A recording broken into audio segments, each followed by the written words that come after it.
Hola a todos, espero estén teniendo un excelente día. Soy el licenciado Daniel Saldaña, pues en esta ocasión seré el encargado de continuar con la temática de carbohidratos. Si bien en la clase anterior ya hablamos de carbohidratos, pues solo fueron generalidades, un pequeño preámbulo a lo que se viene, ya que esta es una temática bastante extensa y es un grupo muy importante en las familias orgánicas. Hablamos un poco sobre las propiedades que estos pueden tener y nos centramos un poquito también en lo que es la nomenclatura general. También entre las propiedades hablamos de la quiralidad. ¿Y qué es la quiralidad? Es necesario que lo recordemos como una manera ahorita de hacer un recordatorio porque lo vamos a utilizar desde el inicio para esta clase. Entonces, decimos que una molécula es quiral si sus dos formas de imagen especular no son superponibles entre sí en las tres dimensiones. Y con eso pues les había dejado un pequeño video de ejemplo. Cuándo es que una molécula la podemos considerar quiral y cuando no. Si se superponen las imágenes pues decimos no es quiral. Pero ¿qué sucede en el caso de que exista una molécula que al reflejarla en el espejo pues no se vea de la misma manera? O sea, porque no es su imagen especular, pero no sea superponible. Entonces a ese tipo de compuestos se les conoce de otra manera y más adelante lo vamos a ver. Recordando entonces que cuando son la imagen especular y la imagen especular no es superponible, lo consideramos unos estereoisómeros llamados enantiómeros. Cuando hablamos entonces de una molécula quiral, es necesario que nos acordemos de la clase anterior cuando vimos lo que era un centro de quiralidad o un carbono quiral, así como a manera de recordatorio o una manera generalizada podemos decir que una molécula tiene un carbono quiral si todos los enlaces a los que este carbono está unido son diferentes. Miremos el caso de este carbono de por acá. Tiene un sustituyente X, Y, Z y tiene uno W. Y esos, si se fijan, hacen referencia a las proyecciones de Fisher. Y pues nosotros podemos ver en este carbón que tenemos dos compuestos que están hacia el frente y dos que están hacia atrás. Es lo que nos representan las cuñas y las líneas punteadas, que son estas las líneas punteadas nos dicen que van hacia el fondo y estos vienen hacia el frente. Miremos entonces cuándo es un centro quiral ya en una cadena de átomos de carbono. En este caso vamos a ver el ejemplo del 2-butanol y chequemos acá. Tenemos un grupo OH, ahora tenemos un grupo etilo, un grupo metilo y un hidrógeno. Si se fijan, todos los sustituyentes son diferentes. Entonces nosotros podemos decir que esa molécula es quiral. Lo que nos faltaría reconocer sería ya si su imagen especular es no superponible para que sean enantiómeros, bueno, estereoisómeros, pero llamados enantiómeros. Ahora miremos el caso de este otro compuesto, del 2-propanol. Tenemos acá un grupo metilo, otro metilo, un OH y tenemos un hidrógeno. ¿Qué sucede entonces? Hay dos grupos que se parecen. Nos quedan esos allí. Si se fijan, hay dos grupos metilos. Si nosotros lo pusiésemos reflejado en un espejo, si nosotros esto lo ponemos, digamos, este es el espejo, entonces al tener la molécula, sí nos va a quedar este y este van a poder ser superponibles. Así como el ejemplo anterior con una molécula que era con dos átomos de flúor, que lo vimos hace un rato. Miremoslo así como atrás del espejo. ¿Qué sucede? Ese CH3 que está acá y este otro CH3, el de aquí, al mirarse en su imagen especular, luego este, si lo queremos superponer, este va a ser un match con este va a encajar con este con y este con ese. Así que no podría ser una molécula quiral. Es una molécula aquiral. También existe el caso con cadenas más largas. Miremos acá. El ejemplo de un alcano que sea quiral. Miremos el de acá abajo, este de aquí. Nosotros podemos decir, hay moléculas que hay compuestos quirales, pero ¿cuál es el carbono en este caso, o el centro quiral? ¿Cuál es el carbono quiral? Si nosotros tomamos en esta porción de acá, hay 4 átomos de carbono. Si lo tomamos en esta porción de acá, hay prácticamente 3 átomos de carbono. Un átomo de carbono y 2 átomos de carbono. Entonces todos esos grupos son diferentes. Otro caso fuese que en lugar de tener 4 átomos de carbono, esta porción de acá solo tuviese 3, que sería el caso parecido a este. Digamos, si tuviese solo si tuviese solo 3, ahí sí, no sería un alcano quiral porque ya se repetirían los sustituyentes. Es de considerar también el caso cuando tenemos dobles enlaces. Y vamos a considerar que los carbonos que sean parte de un doble o un triple enlace no pueden ser centros de quiralidad. No pueden ser centros de quiralidad, pero pueden ser un grupo sustituyente, como es el caso del linalol. Vamos a ver acá. Si se fijan acá, tenemos un grupo, por acá uno, acá está otro grupo diferente, acá otro y acá otro. Pero no podemos decir que nosotros en algún momento que este va a ser un centro quiral. No, ¿por qué? Porque dos de sus enlaces están con el otro carbono. Ahora que ya tenemos conceptos básicos para hacer proyecciones de Fisher y también teorías sobre quiralidad y los centros quirales, podemos empezar a entender lo que son las estructuras generales con las que comúnmente se representan los carbohidratos, que son proyecciones de Fisher. Vamos a hacer un pequeño ejemplo ahorita con lo que es el gliceraldehído. El gliceraldehído lo podemos utilizar para que de esa misma manera vayamos realizando las estructuras, las proyecciones de Fisher para los demás carbohidratos. La estructura que acá tenemos es la del gliceraldehído y pues si queremos saber la nomenclatura UPAC sería esta de acá. 2,3 dihidroxipropanal. Miremos propanal porque son 3 átomos de carbono. Tenemos acá 2,3 dihidroxi, significa tenemos 2 átomos de oxidrilos, perdón. Tenemos acá 2 grupos oxidrilos y están ubicados en las posiciones 2 y 3.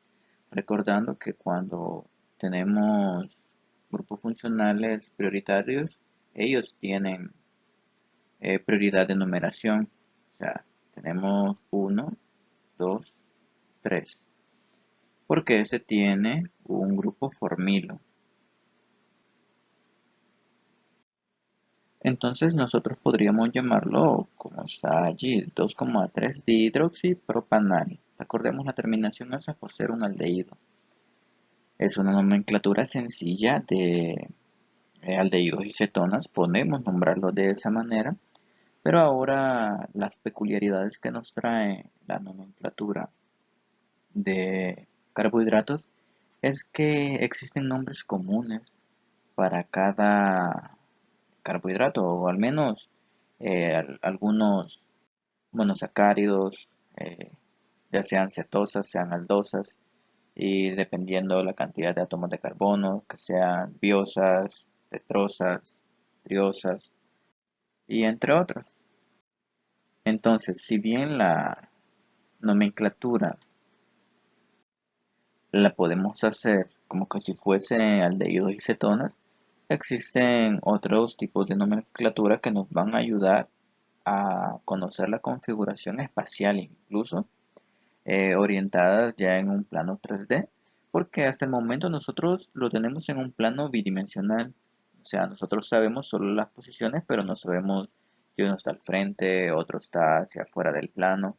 Entonces, eso es lo que nos genera un poquito de complicación en lo que es aldehídos y cetonas. Manteniendo el mismo ejemplo con el glicerol, sabemos que es un 2,3 de hidroxipropanal. Tratemos de representarlo según una proyección de Fisher.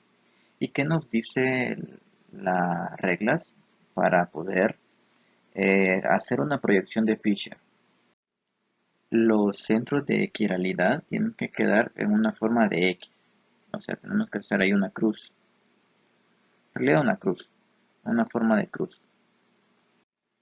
Y la cadena de carbonos va a quedar de manera vertical. Se va a quedar acá la cadena de átomos de carbono. Dependiendo de la cantidad que tengamos, va a quedar, digamos, uno, 2, 3. Es el caso que tenemos nosotros. Ahora, ¿quién va a ir en la posición de acá arriba? En este caso sería Z, ¿verdad? Que vemos acá. Quedaría el carbono que tenga mayor prioridad de numeración. En este caso sería este de acá. Es el carbono con el grupo formil, o sea, uno, 2, 3. Representamos entonces ese carbono así, pero nosotros lo podemos representar incluso de una sola vez de esta manera. Y así lo van a encontrar en los libros. Es una manera resumida de decir que eso es un aldehído, que es un carbono unido con un doble enlace al oxígeno, pero también unido a un hidrógeno y en este caso a otro carbono. En el final entonces de la cadena quedará esta porción, el CH2OH. ¿Qué nos hace falta entonces? Nos hace falta el carbono, que en este caso es el carbono quiral, que tiene 4 sustituyentes diferentes. Ahora coloquemos lo que son los OH, bueno, el OH en este caso, y el hidrógeno. Y ahora está completa la estructura. Y esto es muy importante, ¿por qué? Así como mencionábamos cuando vimos de las proyecciones de Fisher para saber si este iba a la derecha o iba a la izquierda, era necesario ver en el espacio la estructura y decir si el carbón apuntando hacia nosotros, el OH estaba hacia la derecha o el OH estaba hacia la izquierda. Y luego poder escribirlo de esta manera, hacer esta proyección ya de una manera bidimensional. Y entonces acá nosotros fácilmente podemos reconocer un centro de quiralidad, que es el de ahí. Si yo les preguntase cuál es el carbono que tiene el centro de quiralidad, pues es ese. ¿Cuál es el carbono quiral? Es ese. ¿Cuál es el centro quiral? Ese mismo. Pero ahora nos podemos preguntar, ¿un carbohidrato, un compuesto, puede tener solo un centro de quiralidad o puede tener varios? Pues puede tener varios. Y es el caso ya de los carbohidratos un poquito más complejos. Siempre vamos a hablar ahorita de monosacáridos, pero ya este compuesto se puede llamar de gliceraldehído. Pero ¿por qué de gliceraldehído? Hace referencia que este grupo hidroxilo, que sería el penúltimo siempre, el penúltimo está hacia la derecha. Si estuviese hacia la izquierda, sería L-gliceraldehído. Y también podría nombrarse incluso con más y menos. Uno es para dextrógeno y otro es para levógeno, pero eso pues lo vamos a ver un poquito más adelante. Vamos a hacer una pequeña mención de lo que es la nomenclatura D y L porque es muy importante para que ustedes identifiquen los carbohidratos. Entonces ahorita vamos a ver una estructura ya más grande. Vamos a utilizar una hexosa, la más común que sería la glucosa. Hagamos entonces la estructura de la glucosa. Sabiendo que es una hexosa significa que tiene 6 átomos de carbono.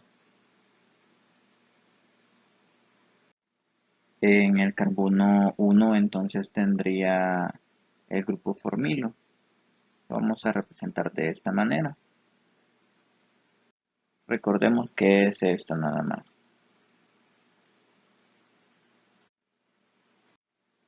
Ahora ubiquemos la última porción del CH2OH. Lo que nos viene quedando es saber la configuración de iones, bueno, en este caso de oxidrilos y de los hidrógenos. Miremos el caso del primer carbono. Colocándolo acá, tenemos el primer oxidrilo y acá tenemos entonces el hidrógeno. Tenemos el otro H, lo tenemos por acá, hidrógeno, y en las posiciones de acá en ambos tenemos OH.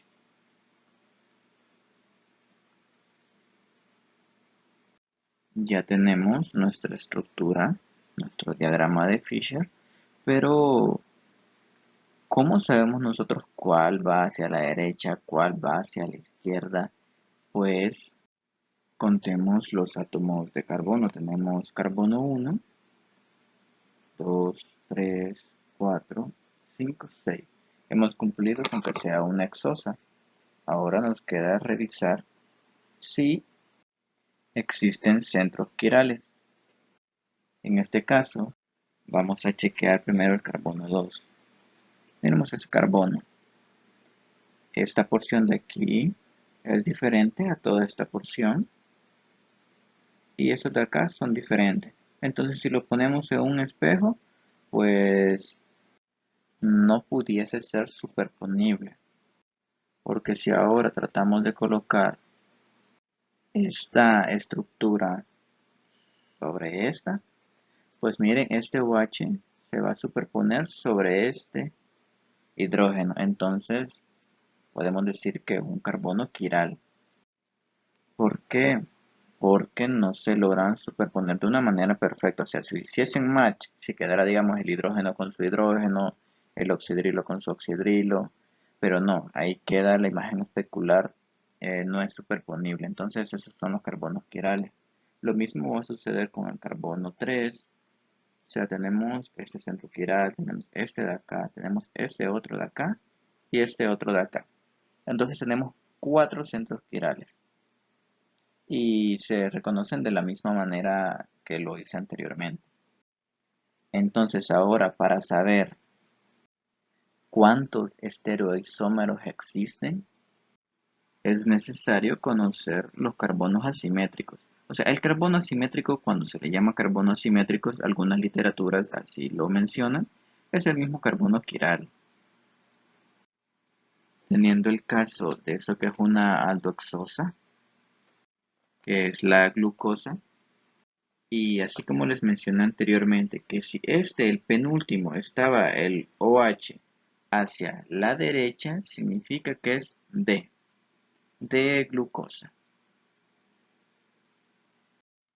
En las diferentes literaturas puede que se encuentren en algún momento con la palabra epímeros. ¿Y a qué se refieren los epímeros?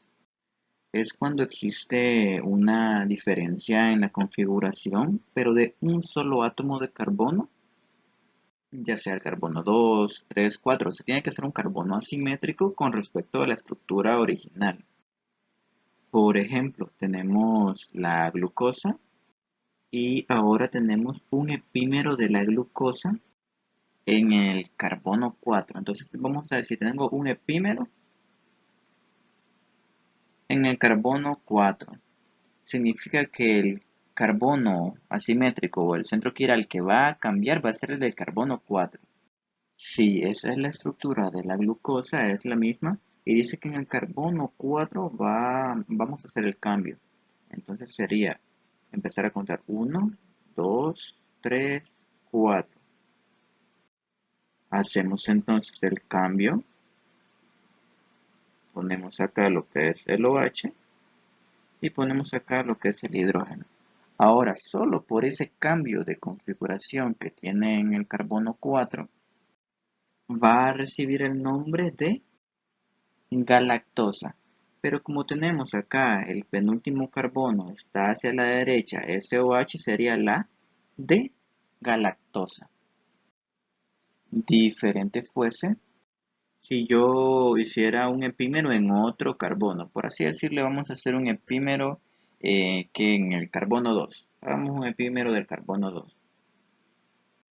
Entonces en el carbono número 2 vamos a necesitar sustituir y hacer el cambio. Sería acá arriba. Tenemos el hidrógeno para este lado y el grupo OH para acá. Ahora este compuesto se llama manosa, pero como tiene siempre lo que les comento, esa orientación de I y L, entonces como está a la derecha le vamos a poner de manosa.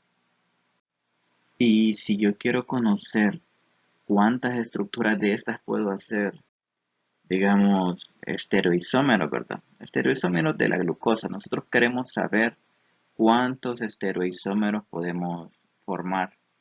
Recordemos la definición de estereoisómeros, o sea, que tengan una imagen especular y que no sea superponible.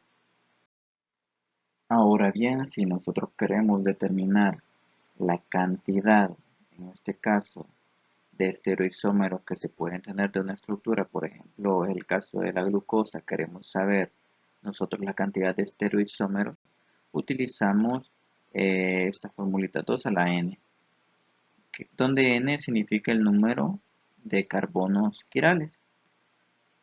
Entonces, ¿cuántos átomos de carbonos quirales tenemos nosotros en esta molécula de acá? Tenemos 4.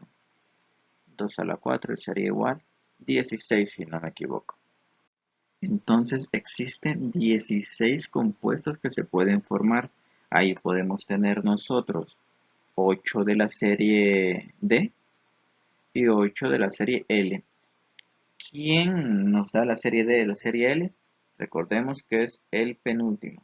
El penúltimo carbón es el que nos va a dar si es D o si es L.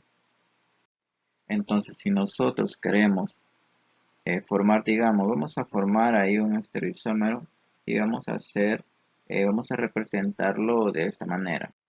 Tenemos 16 estructuras que se pueden formar. Tenemos 8 de serie D, 8 de serie L. La serie D nos va a indicar que el carbono, en este caso el carbono número 5, todos van a estar a la derecha. Miremos entonces la estructura esta general. Vemos ese esqueleto que tiene 1, 2, 3, 4, 6 átomos de carbono. Ahora, dijimos que el carbono 5, en la serie D todos iban a estar con el OH a la derecha. Entonces, ¿cuántas posibilidades nos quedan? Pues acá podríamos poner, digamos, OH, OH. Y eso sería nuestro primer compuesto. Ahora podemos poner en esta un hidrógeno y acá el OH y sería nuestro segundo compuesto. Podemos entonces ya la tercera y dejar esto, sería otro compuesto. Y así sucesivamente, hasta formar los 8. Ya cuando tengamos ocupados los espacios, tenemos que empezar a alternar, digamos, que en el carbono 1, pues puede ser una vez derecha, una vez izquierda, puede en el carbono 2 de igual manera, y empezar a rotarlos. Ya cuando se agotan espacios, pues se tienen 8 compuestos derivados prácticamente que son estereoisómeros de la glucosa. En este caso, una aldohexosa en realidad. No es que sea la glucosa. Hablamos de una aldohexosa y la glucosa es uno de esos estereoisómeros. Ahora nos encontramos con un concepto nuevo en el que, bueno, en realidad ya lo había mencionado. Recordemos los estereoisómeros que eran la imagen especular de, de un compuesto, pero no eran superponibles. Estamos hablando que esos se consideran enantiómeros. Pero cuando tenemos compuestos que no son superponibles, pero tampoco son la imagen especular, se producen estos compuestos llamados diastereoisómeros o diasterómeros.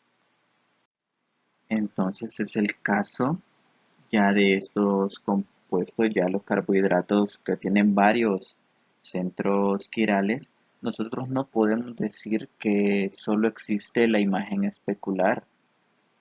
Y como nosotros quisiésemos ver la imagen especular, por ejemplo, de la glucosa, la de glucosa, el ejemplo que tenemos acá, la imagen especular sería de esta manera, viéndolo en el espejo.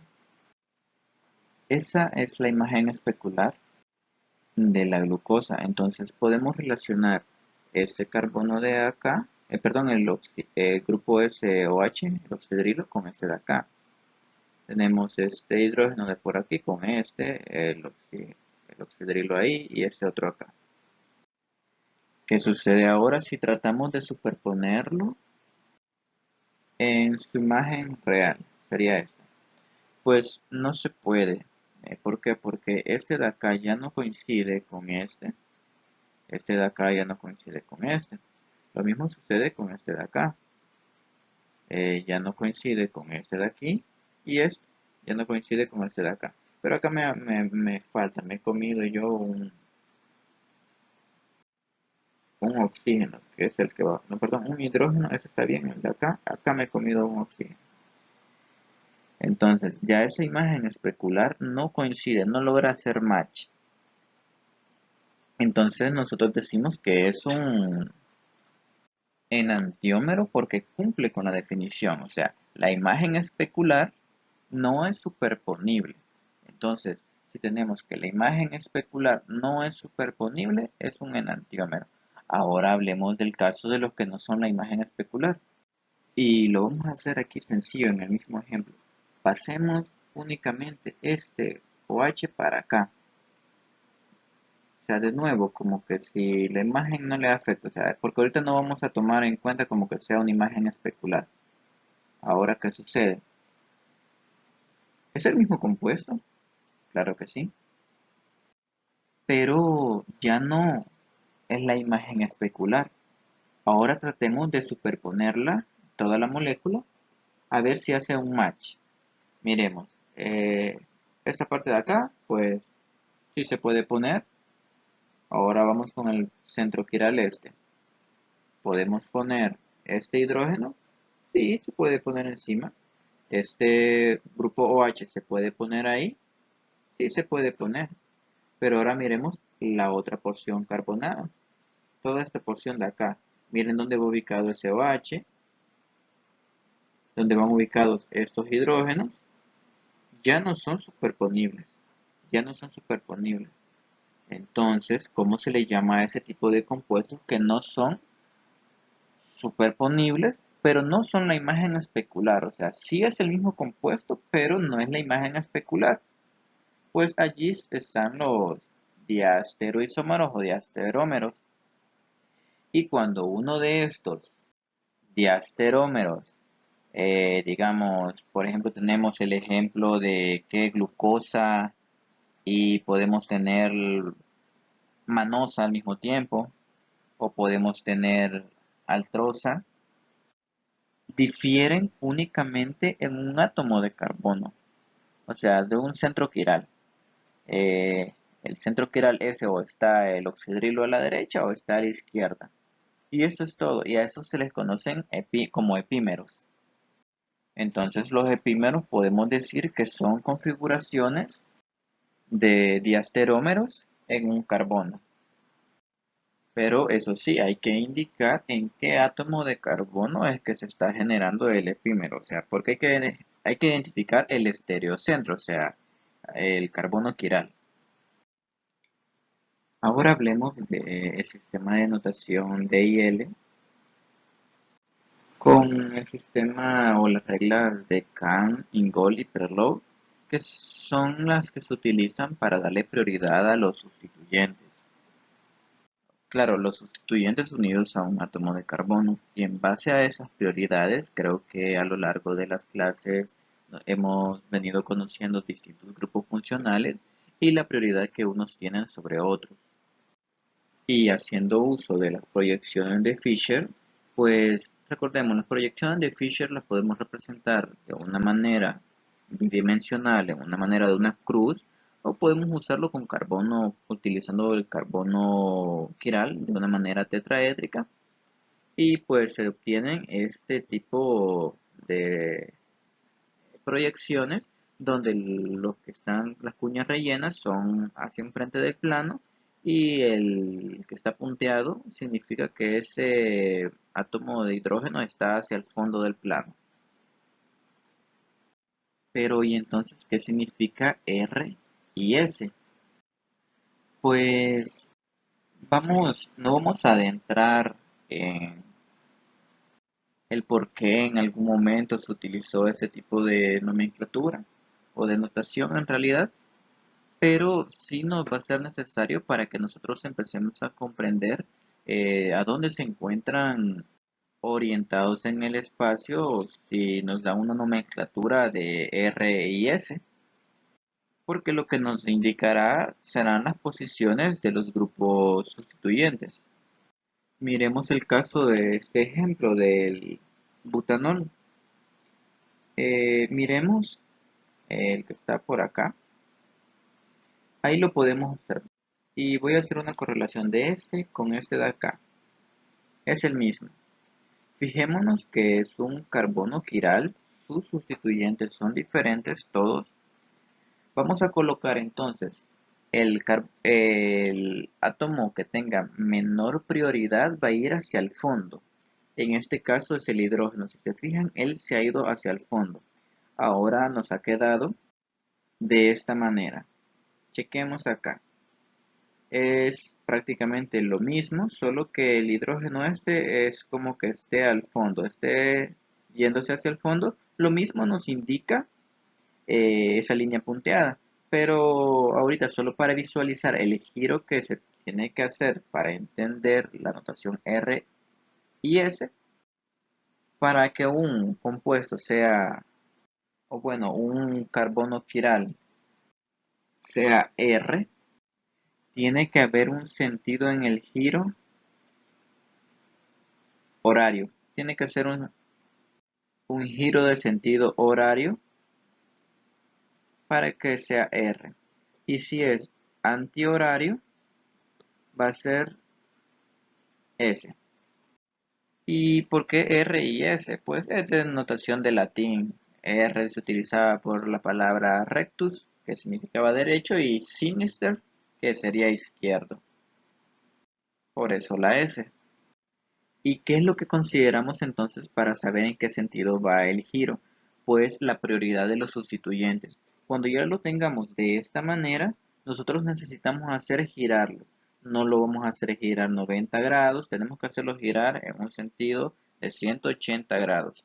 Entonces, hacemos girar este compuesto, se va a girar de tal manera que exista un orden de prioridad decreciente, o sea, primero el átomo o el sustituyente que tenga una mayor prioridad, luego el segundo y el tercero.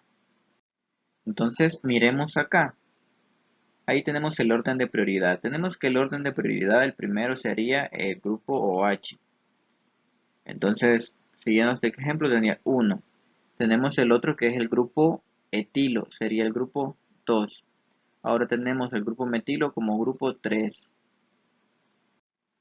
Ahora tenemos que hacer el giro para que quede de manera decreciente el orden.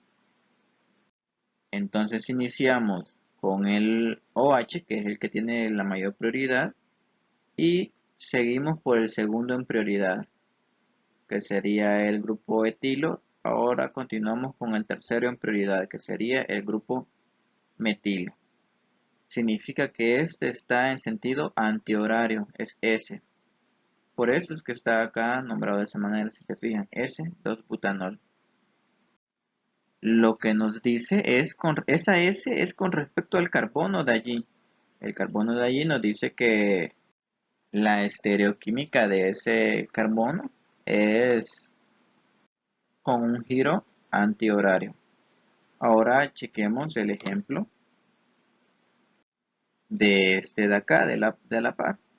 Siempre sabemos que el OH va a ser la prioridad 1. Ahora el etilo el 2 y el metilo el 3. Miremos en qué sentido queda el giro. Queda del grupo OH al etilo y luego al metilo. Significa que es un sentido horario. Va a ser una notación R. Pero aquí pues sí, es sencillo. Ahora hagámoslo con una aldohexosa, que son 6 átomos de carbono y son 4 de ellos son quirales. Pues ahí es donde están las complicaciones, que se convierte en una nomenclatura bastante complicada. Por eso es que lo que les quiero mostrar básicamente es a que reconozcan ese tipo de nomenclatura. Cuando vean una notación R, cuando vean una notación S, ustedes sepan a qué se refiere, hacia dónde va el giro en ese carbono quiral. Ahora tenemos que hablar por qué es necesario la notación R y S, como les mencioné anteriormente. No vamos a profundizar, pero sí necesito que ustedes comprendan, entiendan cómo se utiliza y cómo es que surge.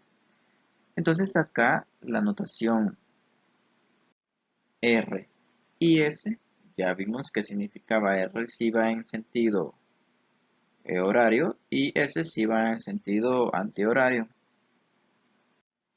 Pero como les mencioné anteriormente, que si nosotros utilizábamos la fórmula 2 a la n, sabiendo que n era el número de carbonos quirales, podíamos tener de la glucosa, que es una aldohexosa, podíamos tener 16 estereoisómeros.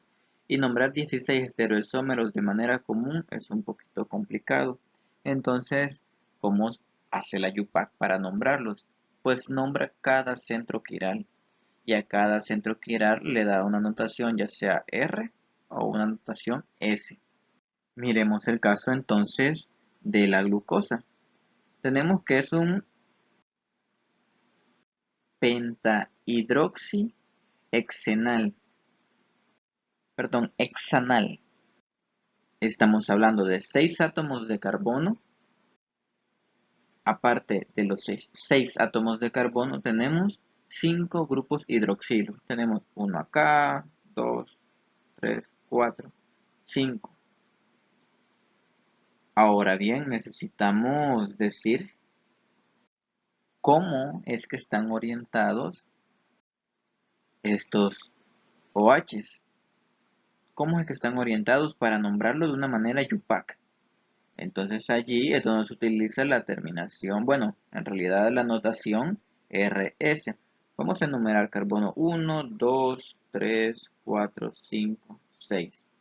Entonces iniciamos nombrando entre paréntesis desde el carbono más cercano al grupo prioritario, en este caso que sería el grupo formilo. Empezamos con el carbono 2, que es donde está el centro quiral. Eso nos va a servir para identificar los centros quirales o los carbonos quirales. Tenemos 2R, significa que está hacia la derecha. Vamos a ponerlo de otro color. 2R, a la derecha. Ahora tenemos este, que sería 3S. Este de acá sería 4R. Y este de acá sería 5R. Luego se continúa con el nombre, que sería 2, 3, 4, 5, 6 pentahidroxi hexanal. Ese sería el nombre de Yupac por nomenclatura Yupac.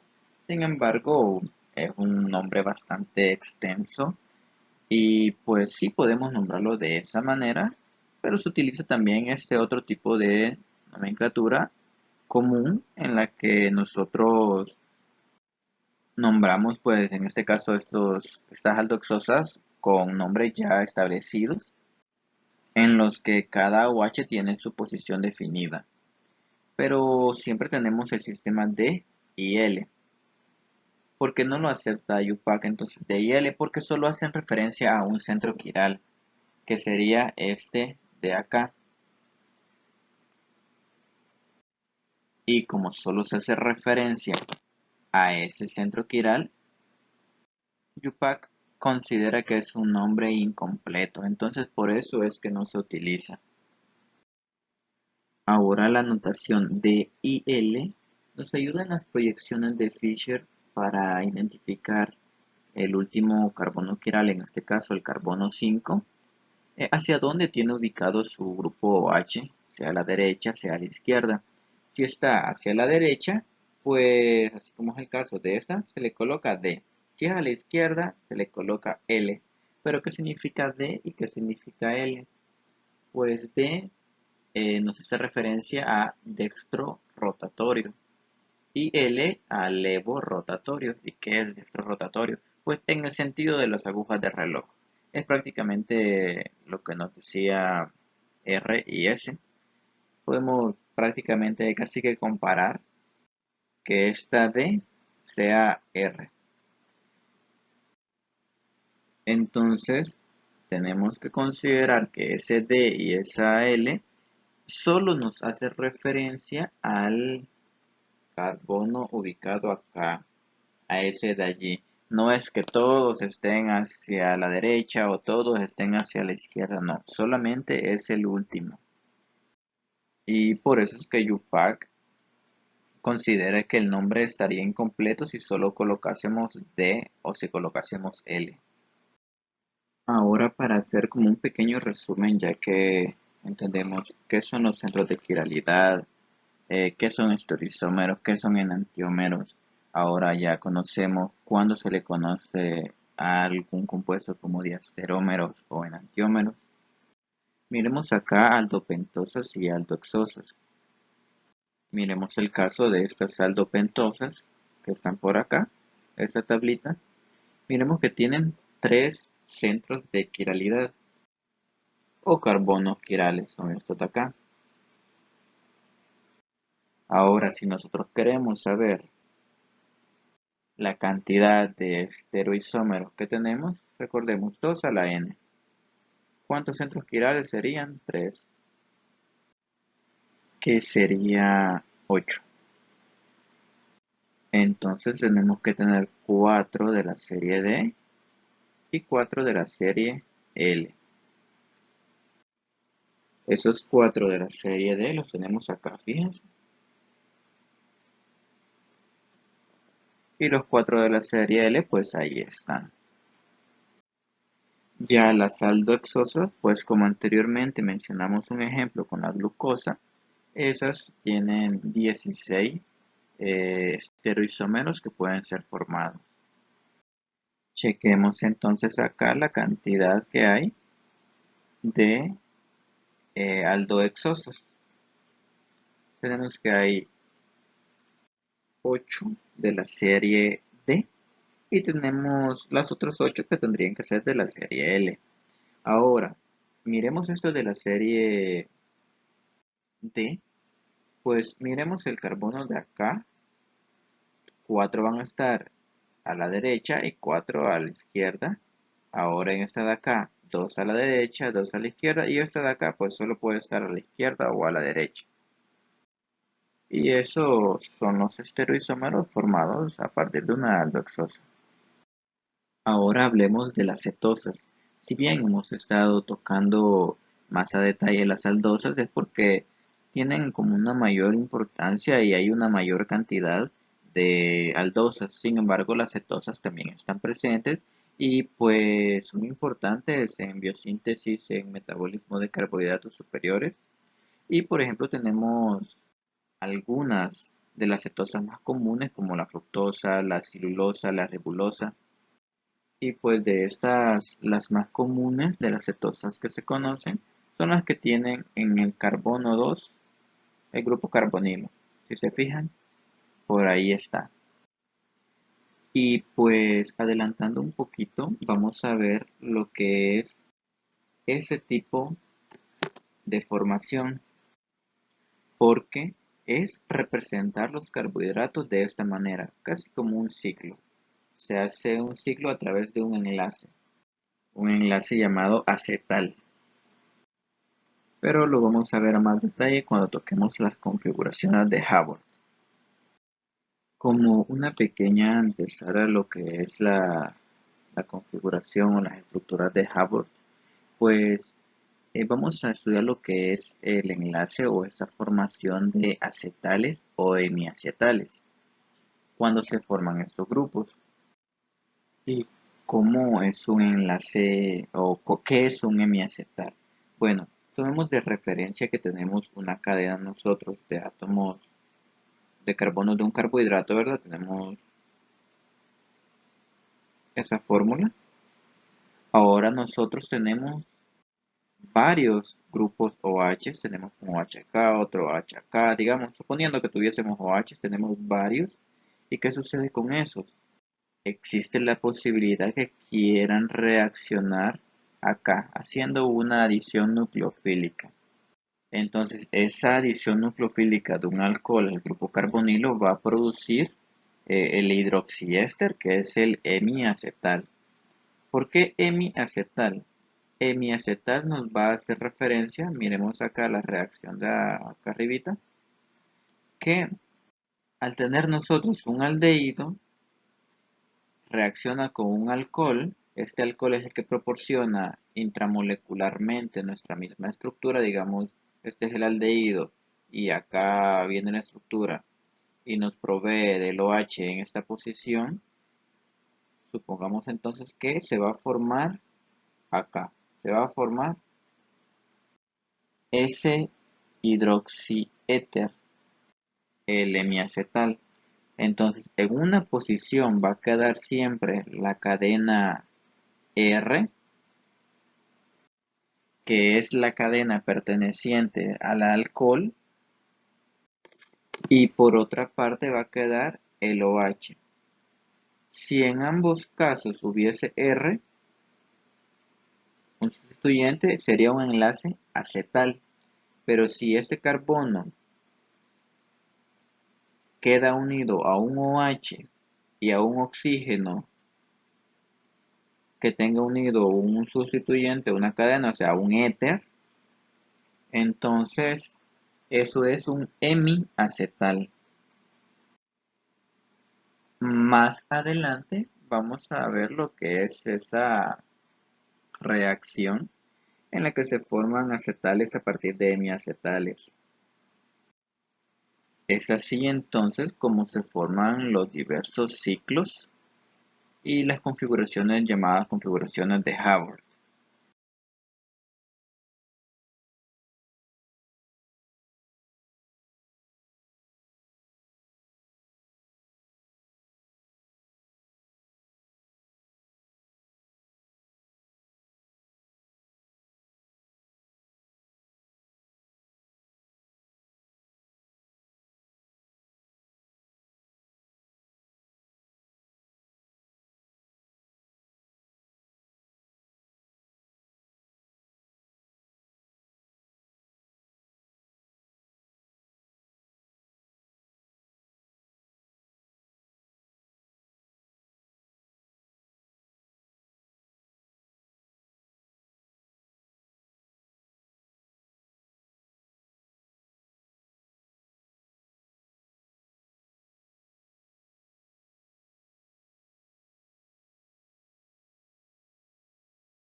Ahora entonces hablaremos de las formas cíclicas que pueden tener los carbohidratos.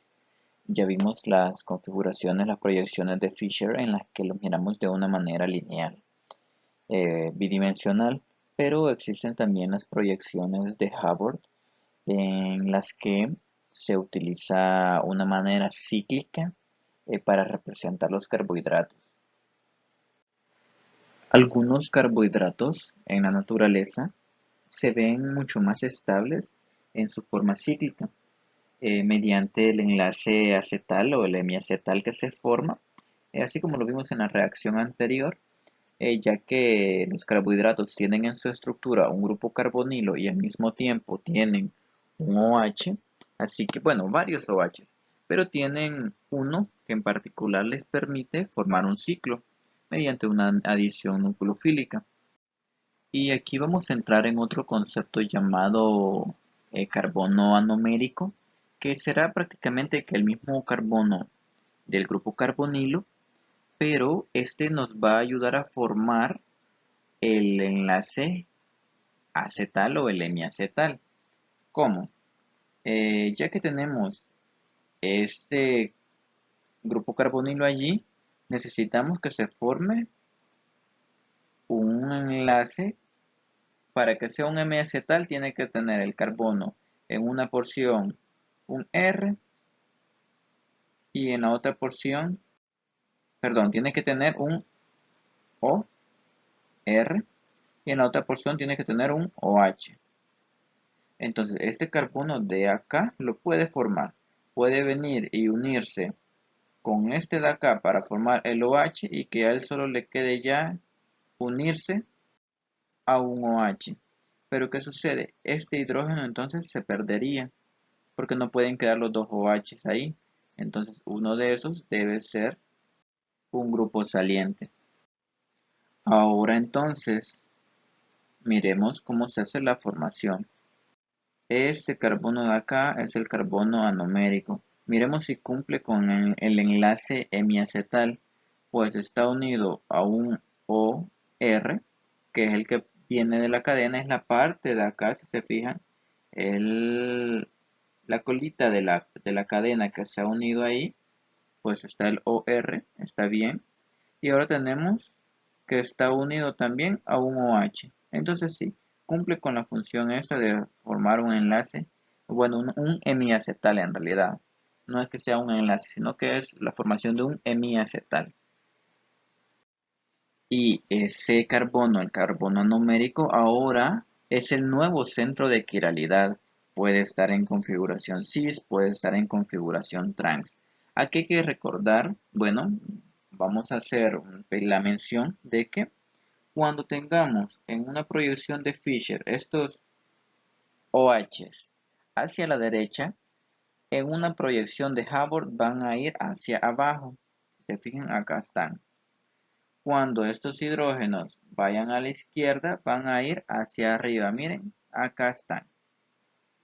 Pero ahora, ¿cómo sabemos que el carbono anomérico va a tener el grupo OH hacia arriba o lo va a tener hacia abajo?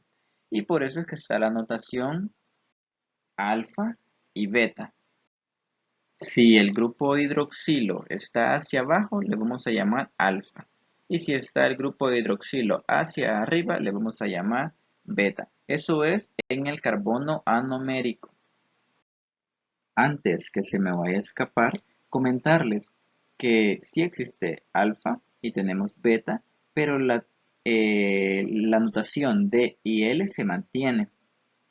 Pero va a depender también si tenemos un carbohidrato cíclico en su manera cíclica, pero de la notación, o bueno, que pertenezca a la serie D, la manera de reconocer si es alfa o si es beta es diferente a que si fuese de la serie L. ¿Y cómo es eso? Miremos entonces la formación de una proyección de Hubbard. Este es el mismo ejemplo que estábamos checando anteriormente, que tiene 4 átomos de carbono. A partir de esto podemos nosotros tomar y hacer la estructura. Miremos entonces la estructura. Esa es la que les he dibujado por allí. Identifiquemos carbono 1. Tenemos el carbono 1. Ahora miremos el carbono 2. Carbono 2. Carbono 3 y carbono 4. Es el que está aquí abajo. Ahora, ¿cómo identificar, como les mencioné anteriormente, si están los OH a la derecha? En una configuración o una proyección de Hubbard van a aparecer hacia abajo. Entonces significa que este está hacia la derecha. Pero ¿quién es que nos da la notación D y L? Nos lo daba el penúltimo átomo de carbono. Bueno, el penúltimo porque sería el último centro quiral. Entonces, o carbono quiral es este de acá. Está hacia la izquierda. ¿Qué significa? Que es una notación L. Entonces está hacia arriba. Miremos acá, está hacia arriba. Y acá está a la izquierda. Esa es la diferencia cuando tenemos uno que sea de la serie L o uno de la serie D. Ahora, este que es de la serie L. Vamos a seguir entonces estas dos reglas importantes. Que si son de la serie D,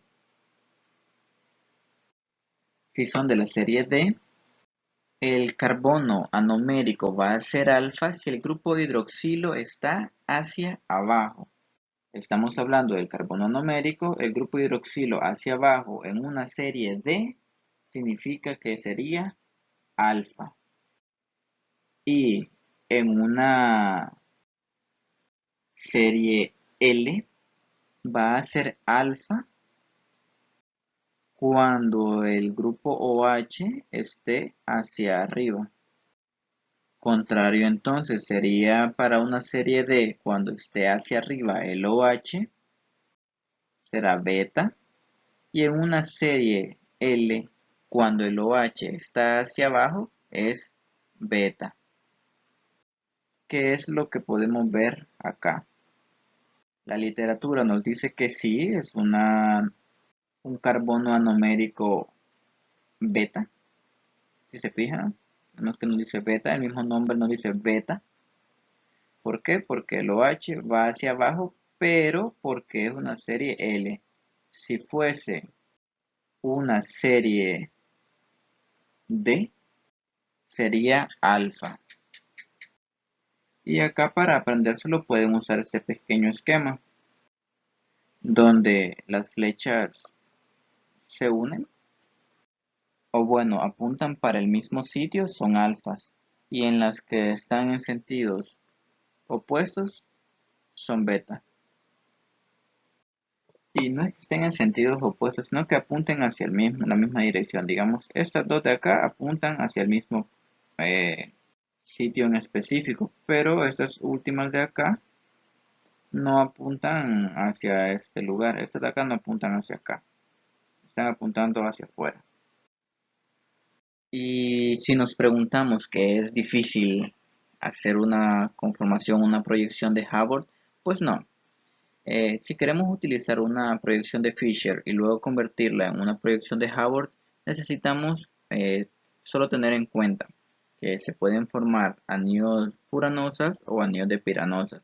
Los de furanosas serían de 5 miembros y los de piranosas serían de 6 miembros. Y en ambos el oxígeno es parte de ellos. Recordar que los que estén en la proyección de Fisher hacia la derecha van a estar apuntando hacia abajo o la cara inferior del anillo. Recordar siempre las reglas alfa y beta dependiendo si son D o si son L en las proyecciones de Fisher. ¿Y a qué se refiere esta porción de acá? Eso es lo importante, lo que nos viene faltando ya. Porque ya aprendimos a hacer el anillo, ya aprendimos a hacer el ciclo, pero nos queda la ubicación del grupo terminal de esta última porción. Cuando tenemos acá nuestro carbohidrato, esta porción de acá queda así. Esta porción de acá ¿Queda viendo hacia arriba o queda viendo hacia abajo? Pues va a depender de la formación del ciclo que hagamos. En este anterior no podíamos visualizarlo, pero vamos a hacer una estructura en la que sí podamos verlo. Para que entendamos la formación de una estructura de Hubbard, o sea, una representación de Hubbard a partir de una proyección de Fisher, pues no es complicado, solo necesitamos recordar los pasos anteriores y tener en cuenta que existen distintos anillos que se pueden formar, los anillos de Furanosa o los anillos de Piranosa. Recordemos, los anillos de Furanosa tienen 5 miembros, entre ellos se incluye el oxígeno.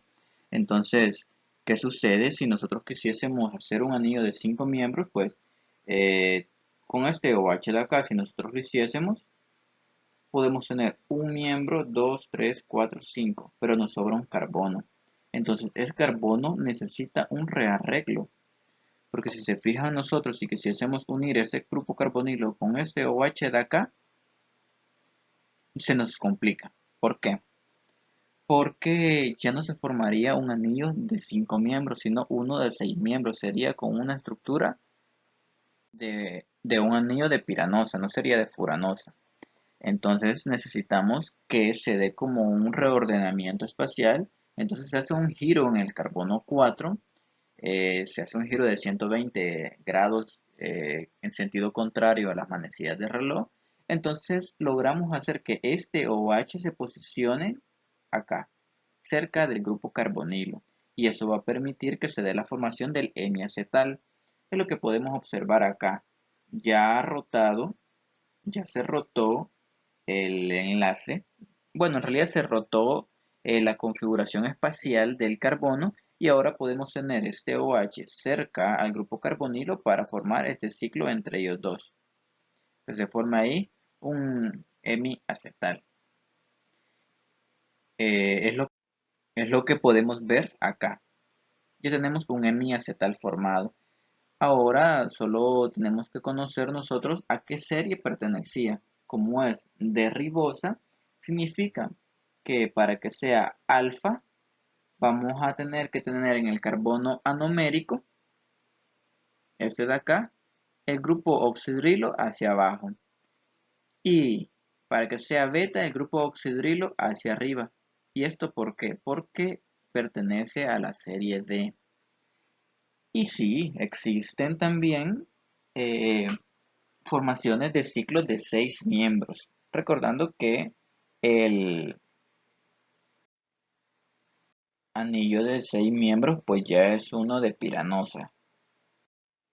Miremos entonces la formación de un ciclo, pero ahora con un anillo de piranosa, o sea de 6 miembros. Si se fijan ahora tomamos lo que es el último carbono con el grupo hidroxilo. Ahí es donde se forma ahora el enlace hemiacetal entre el carbonilo y el OH. Y acá siempre teniendo en cuenta a la serie que pertenece. Pertenece a la serie D. Entonces si el OH está arriba en el carbono anomérico, va a ser beta. Y si está hacia abajo, será alfa. Podemos recordarlo fácil escribiendo D, escribiendo L, los OHs.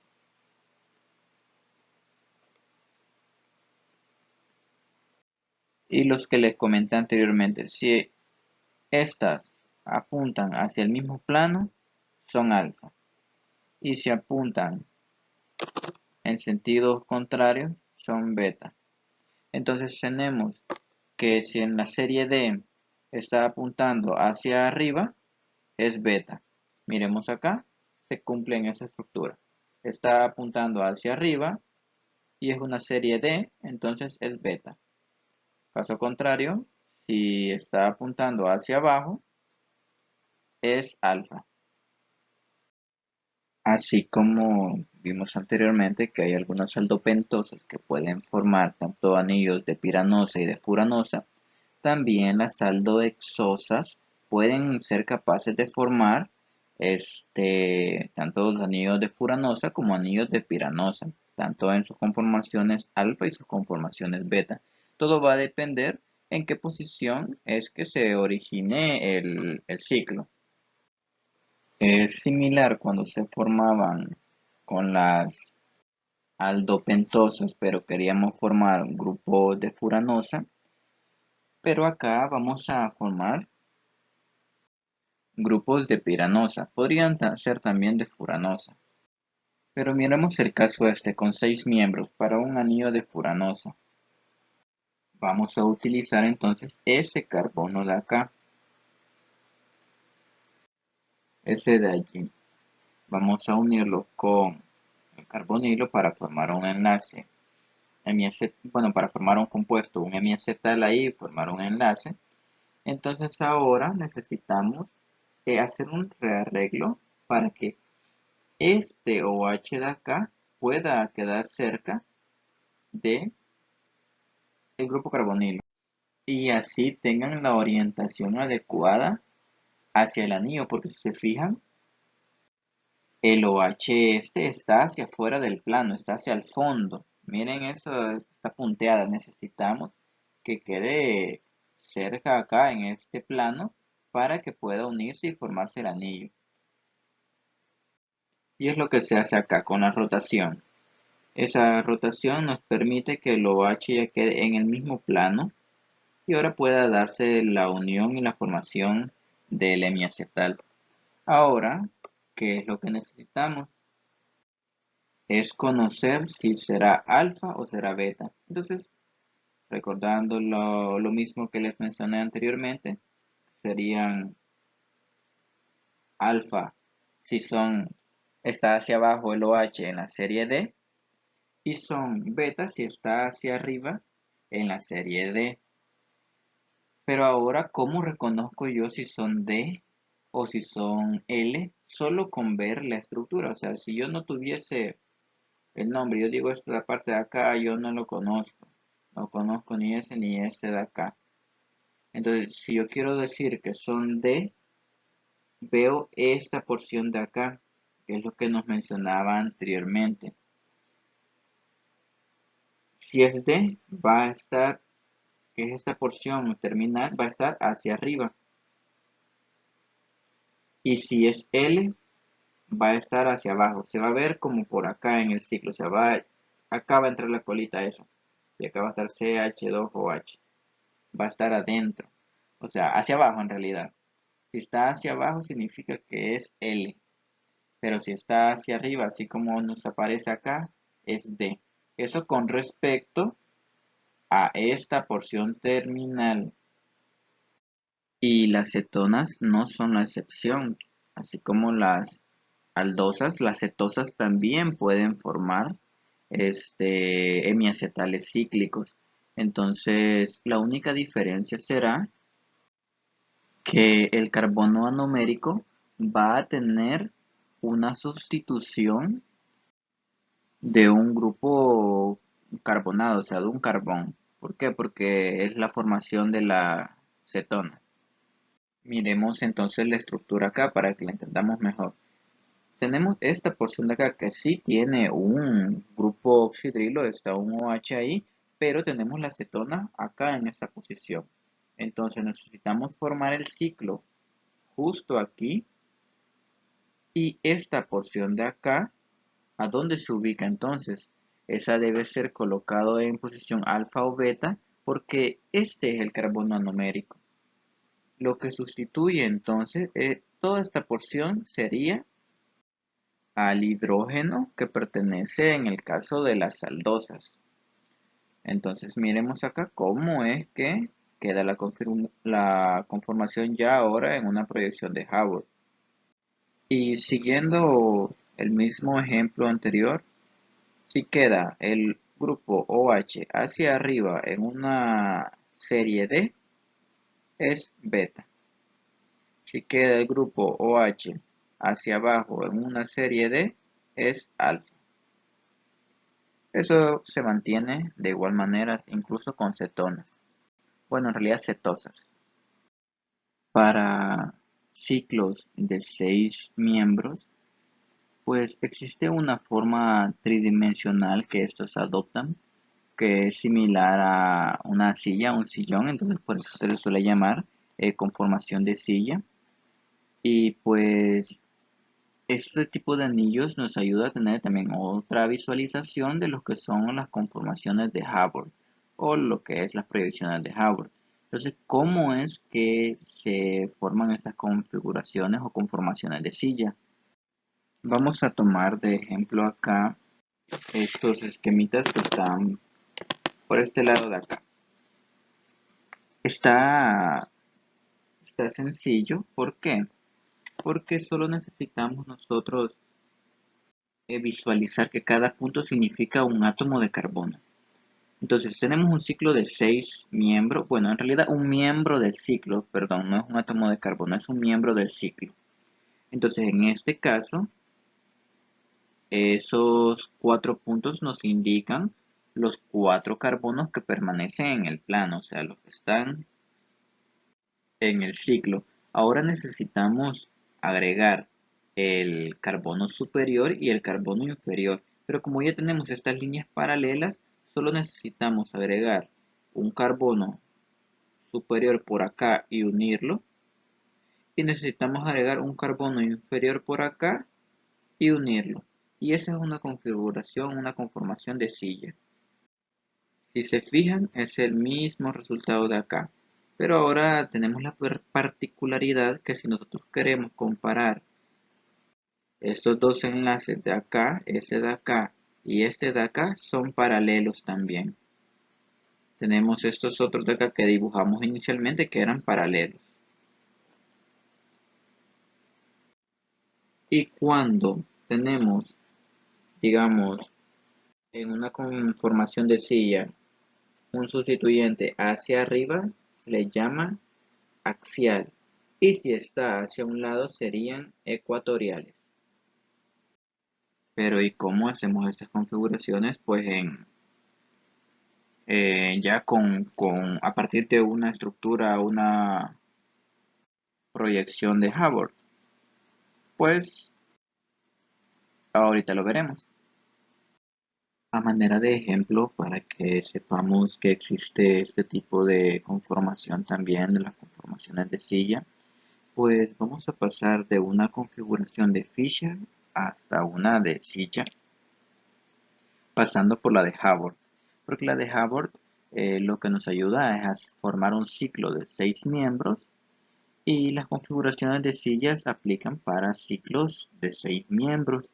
¿Por qué? Porque los ciclos se encuentran de una manera no rígida, entonces ellos no es que estén en el espacio de una manera, digamos, tenemos el ciclo hexano en este caso, no es que esté así plano, sino que ellos están entre enlace y enlace, están de una manera como en zigzag, necesitan estarse formando de esa manera, pero necesitan unirse y formar un ciclo, o sea, necesitan ser 6 miembros y para eso es que la conformación de silla nos ayuda a imaginarnos como que estamos viendo el ciclo de lado, por así decirlo. Si tuviésemos como un ciclo, es digamos una moneda y la configuración de silla nos permite verlo acá de esa manera, así como de ladito. Entonces allí es donde entran las líneas, digamos las líneas paralelas en la conformación de la silla. Entonces nosotros si queremos formar, digamos, nuestro ciclo, ya tenemos el ciclo formado. Este de acá, a partir de la manosa, unimos acá para formar un ciclo de seis miembros y tenemos esta porción de acá que ha quedado como un sustituyente. Entonces sería como tener un anillo similar a esto. Ahí no le he puesto todos los sustituyentes, solo he dejado este de acá para que nos sirva de reflejo. Ahora, necesitamos pasar de esta configuración a esta. Vamos a iniciar haciendo las líneas paralelas, indicando nuestros 4 elementos del ciclo. Tenemos acá, vamos a poner el oxígeno ahí, y los demás estos van a ser carbonos. Ahora necesitamos poner carbono inferior acá, prácticamente tiene que ser uno de los que esté unido a este oxígeno. En este caso sería hacia el carbono 1. Tenemos acá, que sería nuestro carbono anomérico, si lo queremos ver según la configuración de Hayward.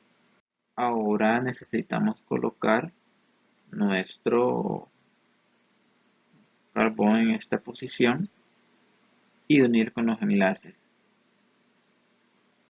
Ahora tenemos que si este era el carbono 1 va a ser el 2, 3, 4, 5 y en esa posición 5 había un sustituyente que sería este CH2OH en esa posición. Y acá pues ya tenemos formado un ciclo en una conformación de silla. Solo que ahora entramos en un tipo de notación que cuando tenemos un sustituyente, digamos en este caso hidrógeno, hacia un lado, están de manera ecuatorial. Cuando están así hacia abajo, manera vertical, serían manera axial. Y ya que ese de acá es el carbono anomérico, si lo tenemos de una manera, digamos hacia acá o hacia acá, eso nos dirá si es alfa o si es beta. ¿Por qué? Porque es la misma posición del oxitrilo, o sea, del OH. La posición del OH es la que nos va a decir si está en una posición alfa o si está en una posición beta. Pero no vamos a entrar en más detalles ya con lo que es la determinación esta de axiales o ecuatoriales. Es más que para que ustedes aprendan a reconocer que existen ese tipo de configuración, de conformación, que lo que nos representa es lo mismo. Prácticamente nosotros podemos partir de un ciclo y representado de esta manera y convertirlo a un anillo de 6 miembros y ese posteriormente convertirlo en una proyección de Fisher, como está acá. A lo largo de esta clase creo que hemos aprendido sobre la notación de los carbohidratos. Tenemos la notación D y L, que es de las más importantes. Tenemos la notación R y S, que son muy importantes. Posteriormente ustedes cuando resuelvan su guía de discusión se darán cuenta de una notación más y menos que también es importante. Sin embargo está muy relacionada a las anteriores, prácticamente que las tres podemos relacionarlas y decir que es la misma. Pero existen diversas notaciones y por eso es que nos hemos centrado para que ustedes aprendan a reconocer las estructuras. Hemos visto tantas configuraciones, bueno, unas proyecciones de Fisher, hemos visto las de Hayward y hemos visto cómo representar algunos ciclos, en este caso ciclos de 6 miembros en una conformación de silla, la cual nos representa pues una manera más acertada a lo que es su conformación espacial. Y al finalizar ahorita les dejaré un video en el que habla un poquito sobre las diferencias entre enantiómeros y diasterómeros. Y yo sé que les va a ser de mucha ayuda para que puedan terminar de comprender esa porción. Así que espero tengan un excelente día y pues los dejo con el video. Estereoisómeros. El primero podría tener ambos halógenos saliendo hacia nosotros en el espacio. Así que dibujaré el bromo con una cuña y el cloro con una cuña. Aquí podríamos tener ambos halógenos yendo lejos de nosotros en el espacio. Ponemos al bromo con guiones y lo mismo con el cloro. Y para el tercer estereoisómero podríamos tener un halógeno saliendo hacia nosotros. Pondré aquí al bromo y al otro alejándose de nosotros.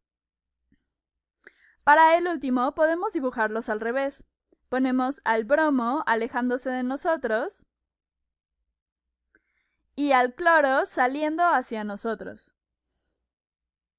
Muy bien. Veamos las relaciones entre nuestros estereoisómeros. Comenzaremos con la relación entre el estereoisómero 1 y el estereoisómero 2. Para ello, usaremos modelos moleculares, ya que son muy útiles en estereoquímica. Vamos a ver el video del estereoisómero 1 y 2, en donde los átomos de bromo están representados en color rojo y los átomos de cloro están representados en color amarillo. En la izquierda está el estereoisómero 1. Ambos halógenos están saliendo hacia nosotros. En la derecha está el estereoisómero 2, con ambos halógenos lejos de nosotros. Si sostengo ambos estereoisómeros juntos y giro el modelo de la derecha, podemos ver que son imágenes especulares y no son superponibles. Si alineo ambos cloros, los bromos no quedan alineados. Y si trato de alinear los bromos, ahora los cloros no están en la posición correcta, por lo que son imágenes especulares no superponibles. Estos son enantiómeros. Vimos en el video que 1 y 2 son enantiómeros. Son imágenes especulares no superponibles y tienen configuraciones opuestas en todos sus centros quirales. Y eso es fácil de ver si nos fijamos en los dibujos. En este carbono tenemos un bromo con una cuña, y si lo cambiamos por guiones, vemos que tenemos este de la derecha. Si nos fijamos en este centro quiral, tenemos el cloro en una cuña, y aquí cambia a tener guiones. De modo que tenemos configuraciones opuestas en ambos centros quirales. Y esa es una forma de saber que esta molécula de la derecha es la imagen especular de la molécula de la izquierda. Es decir, son enantiómeros. Veamos ahora la relación entre los estereoisómeros 3 y 4. En la izquierda está el estereoisómero 3 con el bromo arriba y el cloro abajo. En la derecha está el número 4 con el bromo abajo y el cloro arriba. Si los sostengo juntos y roto el de la derecha, es fácil ver que estos son imágenes especulares y que no son superponibles. Si pongo un cloro encima del otro, los bromos no quedan alineados. Y si trato de alinear los bromos, entonces los cloros no quedan bien. Así que estos son imágenes especulares no superponibles. Estos son enantiómeros. 3 y 4 son enantiómeros. Son imágenes especulares no superponibles y tienen configuraciones opuestas en todos sus centros quirales. En este centro quiral tenemos bromo en una cuña y aquí tenemos al bromo con guiones. En este centro quiral tenemos al cloro con guiones y aquí lo tenemos con una cuña. Así que tenemos configuraciones opuestas en ambos centros quirales. Ahora vamos a comparar a los estereoisómeros 2 y 3. Así que, ¿cuál es la relación entre 2 y 3? En la izquierda está el estereoisómero 2 con el bromo y el cloro lejos de nosotros. En la derecha está el 3 con el bromo arriba y el cloro abajo. Si sostengo ambos estereoisómeros juntos y giro al de la derecha, podemos ver que estos no son imágenes especulares. Los bromos están alineados, pero los cloros no. Un cloro está arriba y el otro está abajo. Si intento superponerlos, puedo conseguir que los bromos coincidan, pero los cloros no. Y si alineo a los cloros, entonces los bromos no quedan bien. Por lo que estos son imágenes no especulares, no superponibles. Estos son diastereómeros. En el video vimos que 2 y 3 son imágenes no especulares, no superponibles, por lo que son diastereómeros. Voy a escribir eso aquí. 2 y 3 representan un par de diastereómeros. Y los diastereómeros tienen configuraciones opuestas en algunos centros quirales. Si vemos este carbono, tenemos al bromo con guiones y aquí tenemos al bromo con una cuña.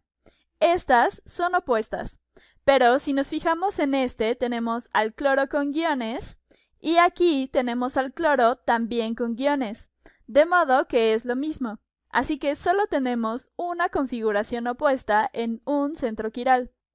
Por lo que estos son diastereómeros. ¿Qué hay de la comparación entre el estereoisómero 2 y 4? Vamos a ver el video. En la izquierda está el estereoisómero 2, con el bromo y el cloro lejos de nosotros. En la derecha está el 4, con el bromo abajo y el cloro arriba. Si sostengo ambos estereoisómeros juntos y giro al de la derecha, podemos ver que estos no son imágenes especulares. Los cloros están alineados, pero los bromos no. Un bromo está abajo y el otro está arriba. Si intento superponerlos, puedo conseguir que los cloros coincidan, pero los bromos no. Si alineo a los bromos, entonces los cloros no quedan bien, por lo que estos son imágenes no especulares no superponibles. Estos son diastereómeros. 2 y 4 son diastereómeros. Son imágenes no especulares no superponibles, y solo tienen configuraciones opuestas en algunos centros quirales. En este caso, solo en uno.